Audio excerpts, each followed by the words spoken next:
Who was I? Who am I? Who I was is interesting. Who I am is important.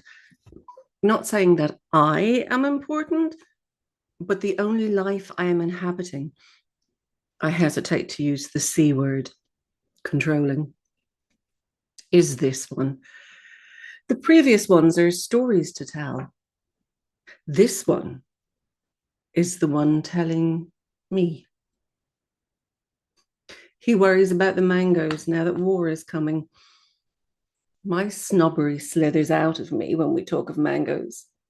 My children mime my words as I say, if it doesn't come from the Indian subcontinent, it is not a mango. Well, we all must have standards. Is it my fault that mine are so high? Don't answer that. It's a rhetorical question. But was I ever a mango? Or was I the pulp weevil burrowing into the fleshy meat? I thought my biggest, my most important job was to mother you. But does that mean that I'm not centered, even in my own story? No, because this is not my story. It is yours, my loves. My biggest, my most important job was to be the conduit through which you found each other again. This is my biggest, my most important job. This is my biggest, my most important honor. This is my biggest, my most important, my absolute greatest joy.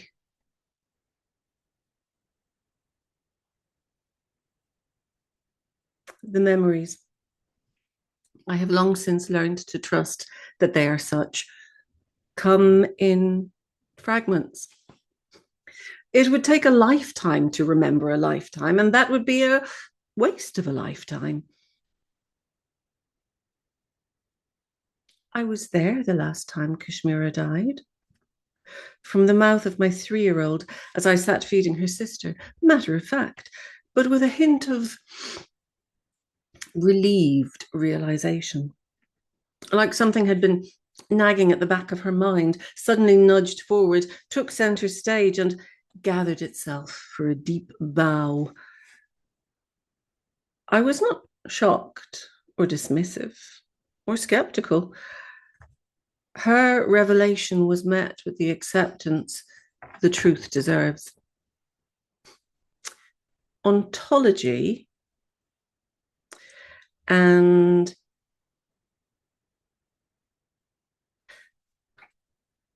ontology and epistemology. I always have to stop and think, reach for a quick definition. Ontology is easy. It is the empirical truth, the undeniability, the irrefutability of what is clearly evidenced. 97. 97 dead. The empirical truth, the ontological fact. Epistemologically, well, that depends on who you believe. I believe the man who brandished a credit card for photocopying. No matter how many times I hear him tell the story, it makes me cry. Not because it's sad, but because truth and honesty land in my heart chakra and overwhelm me with their purity, their rightness. The 48 who never came home. They went out. They never came home. Burning flesh. Screams of dying women trapped in the loos, windows barred because capitalism. Compo for the culprits. The bastards. The lying, fucking, thieving, cowardly, corrupt, greedy bastards, fumbling in their greasy till and adding the halfpenny to the pence. We all knew they were to blame, but knowing where the knowing comes from was too nebulous to be taken seriously. We only deal in facts. Well, here's some facts. They were children. They were children celebrating, hoping for love. They were children. Some of them children, babies who have no memories of their mammies and daddies. That's a fact. Babies, orphaned by greed. 48 children who never came home. That's the empirical truth. How'd you like them apples? Apples, pomme de terre, potatoes. Don't get me fucking started. Would you like another fact? There was no famine. Oh, I said what I said. There was no famine. There was a deliberate, calculated genocide. There was no famine. As long as we are using the colonizer's language, we are still colonized. Tirgan Changa, Tirgan Anam. You see, on Changa, Wulakri, on Anima. There was no famine. There was no famine. There was no famine. Ach, die gorta móran. Ochrys ar gapdina. Ochrys on dawan arhu. Eg ihe fair. Eg ihe fair. No soon a glas ag shilla on a good leapy. Agus eg fall bosh. Have on vor. As ships full of grain, fish, flesh, and fowl sailed away from the shore. Marvina Sasnich, slightly peckish. There was no famine. Beauty is truth. Truth, beauty. Grand so, Mr. Keats. But what do you have to say about ugly truths? Didn't think about that now, did you? The dark truth, hidden behind a charming mask. Rip the mask off to expose the decomposing, maggot-riddled face flesh.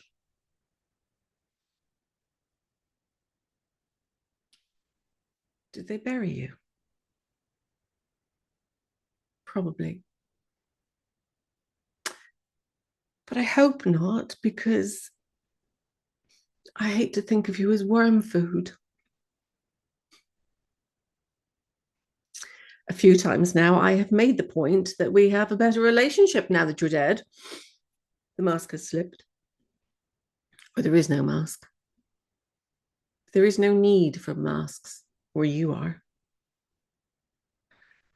I wonder when you'll return. No time soon. You're in no hurry. You have much work to do where you are. Souls do not exist in suspended animation. Funny how you respect my truth-telling. It's a bit fucking late. You're dead, in case you hadn't realized. You know you deserve my anger, but you acknowledge my willingness to hear you out, to accept your attempts to make amends. But just to remind you, you're still fucking dead.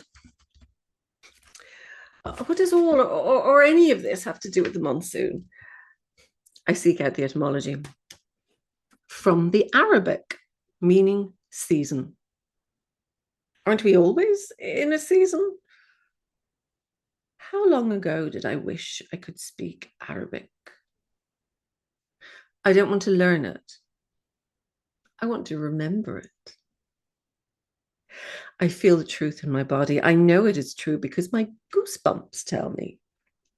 I have learned to stop questioning the goosebumps of truth. I have shards of memory. Egypt, not a princess. No one celebrated, no one special, except I was special. My grandfather, who was a cobbler with a stall in the bazaar, adored me. He made me sandals. I arrived here searching for them. Eventually, last year, I found a similar pair, an approximation sufficiently close enough to make me happy. I remember his rough brown hand taking mine. I knew I was safe. I knew I was loved. I knew I mattered. That is the truth. I have held on to that feeling across lifetimes, waiting for it to be replicated. My daughter, then a son, in the desert, bashing my head in with a rock. It was the hardest thing he had ever done. But it was also the greatest act of love. I remember her doing it. I remember him looking into my eyes, tears in his eyes. I could not speak, but love and pride oozed out of my every pore. I hope she felt it, but I fear she didn't. It was mercy, merciful relief.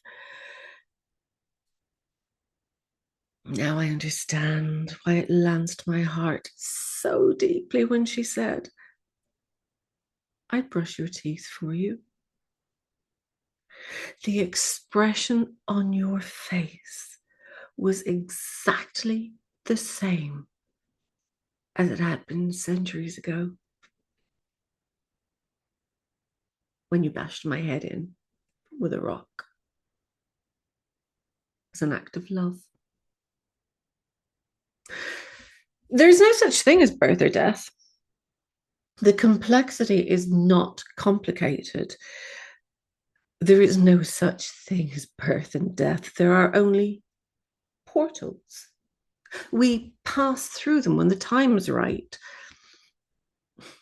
Just recently, I told you that your sister, just recently, I told your sister that you took a while to come to Earth. It was like you weren't sure you wanted to be here. But eventually, you relaxed into it, to being here. She, who was so eager to be here that she arrived 12 weeks early, she, who knew of your expected return weeks before I did.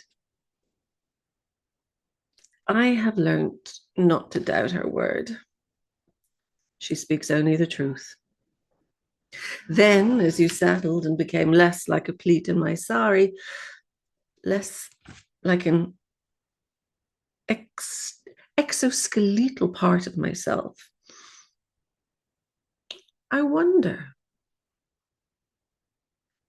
would you have remained had your sister not been here before you?